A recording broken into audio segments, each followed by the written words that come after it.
తొలి అడుగుల్లోనే తన నటనలో సత్తా ఎంతో చూపించాడు జూనియర్ ఎన్టీఆర్. తాతకు తగ్గ మనవడు, తండ్రికి మించిన తనయుడు అని నిరూపించుకున్నాడు. ఈ మధ్య వచ్చిన టెంపర్, నాన్నకు ప్రేమతో, జనతా గ్యారేజ్ సినిమాలు ఘన విజయాల్ని సొంతం చేసుకున్నాయి. వరుసగా వచ్చిన 3 చిత్రాలతో ఎన్టీఆర్ స్థాయి అంతకంతకు పెరిగింది.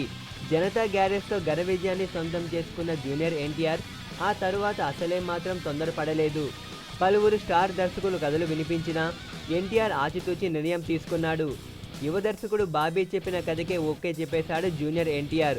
3 పాత్రలతో కూడిన ఆ కథకి తనని ఓ కొత్త కోణంలో తెరపై ఆవిష్కరిస్తుందనే నమ్మకంతోనే ఎన్టీఆర్ ఆ కథకి పచ్చజెండా ఊపినట్లు తెలుస్తోంది. ఎన్టీఆర్ సోదరుడు కళ్యాణ్ రామ్ నిర్మించనున్న ఆ చిత్రం ఫిబ్రవరి 15న పట్టాలెక్కనున్నట్లు తెలుస్తోంది. ఎన్టీఆర్ త్రిపాత్రాభినయంతో కొత్త చిత్రం తెరకెక్కబోతుంది. జూనియర్ ఎన్టీఆర్ ఇంతకు ముందు అదుర్స్లో డబుల్ రోల్ చేశారు. కానీ త్రిబుల్ రోల్లో కనిపించడం ఇదే తొలిసారి. అందుకే సినిమాకి కూడా నట విశ్వరూపం అనే పేరు పెట్టాలనుకున్నారు.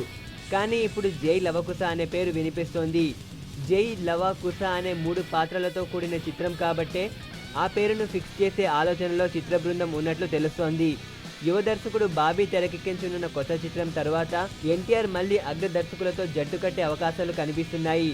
ఇప్పటికే త్రివిక్రమ్ చెప్పిన కథకి ఎన్టీఆర్ ఓకే చెప్పినట్టు తెలుస్తోంది. ఆ తర్వాత ఎస్ఎస్ రాజమౌళి దర్శకత్వంలోనూ ఎన్టీఆర్ నటించొచ్చని ప్రచారం సాగుతోంది.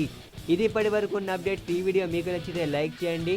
మరిన్ని వీడియోస్ అండ్ అప్డేట్స్ కోసం మా ఛానల్ను సబ్స్క్రైబ్ చేసుకోండి. Thanks for watching.